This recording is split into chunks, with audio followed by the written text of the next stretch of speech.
Halo, assalamualaikum warahmatullahi wabarakatuh.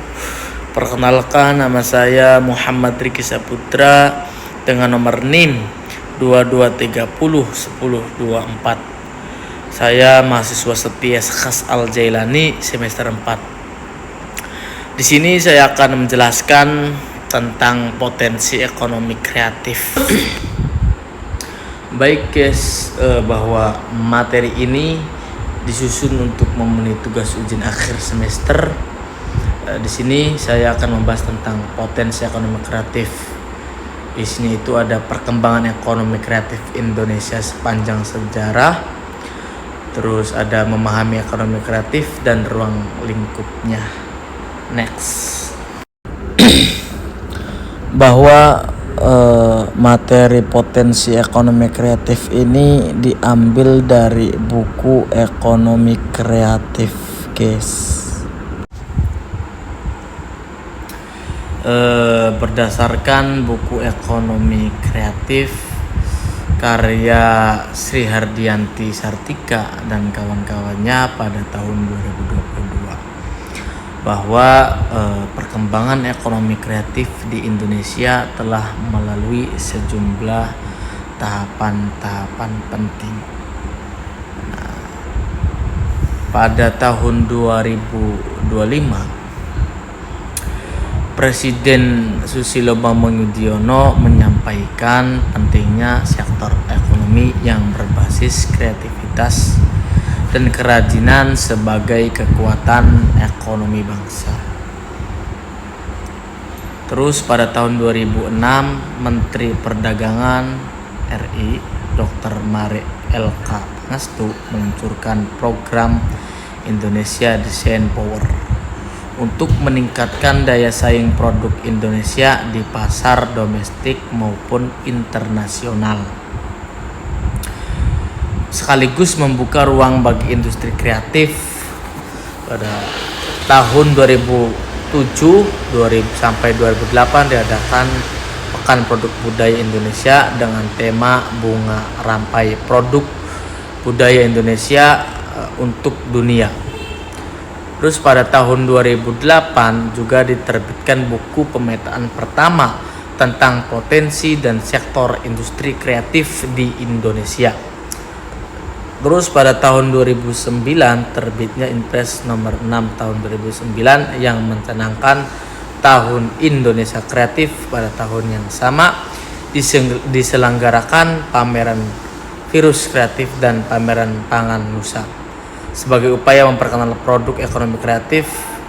Nah, terus pada tahun 2010 diluncurkan platform digital Indonesia Kreatif.net sebagai pusat informasi dan jejaring pelaku industri kreatif.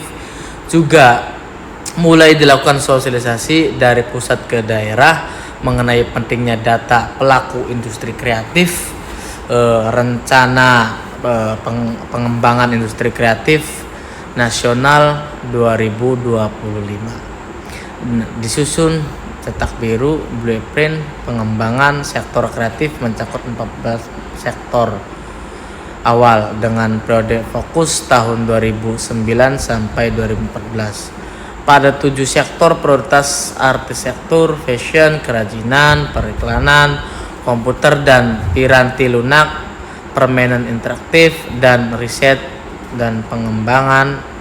Nah, perkembangan saat ini itu ada sejumlah sektor ekonomi kreatif telah bertambah menjadi 15 termasuk kuliner ya.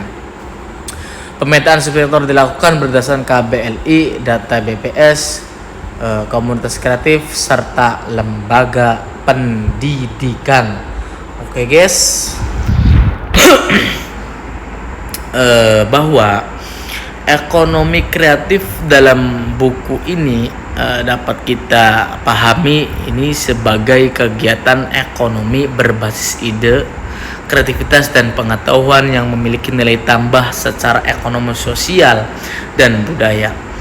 Yang pertama, definisi ekonomi kreatif menurut UNCTAD 2018 dan penulis buku ekonomi kreatif adalah bahwa konsep ekonomi berbasis aset kreativitas yang menghasilkan pertumbuhan ekonomi dan pembangunan berkelanjutan itu mendorong penciptaan lapangan kerja, ekspor, inklusi sosial, dan keberagaman budaya, memiliki interaksi kuat antar aspek ekonomi, sosial, budaya, teknologi, dan kekayaan intelektual.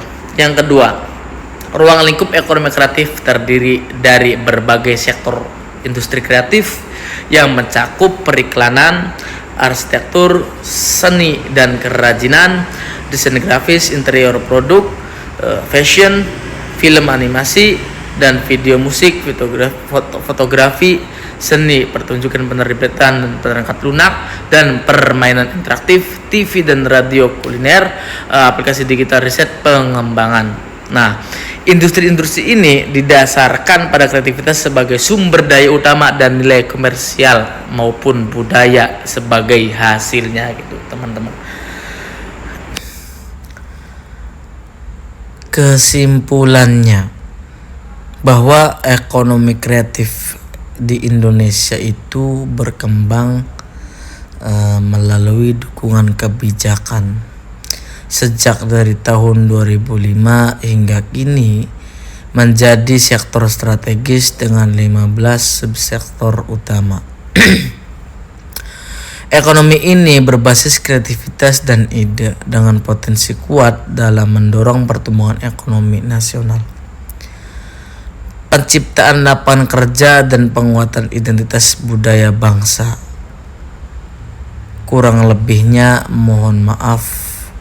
Wallahul muwafiq ila aqwamit thoriq. Wassalamualaikum warahmatullahi wabarakatuh.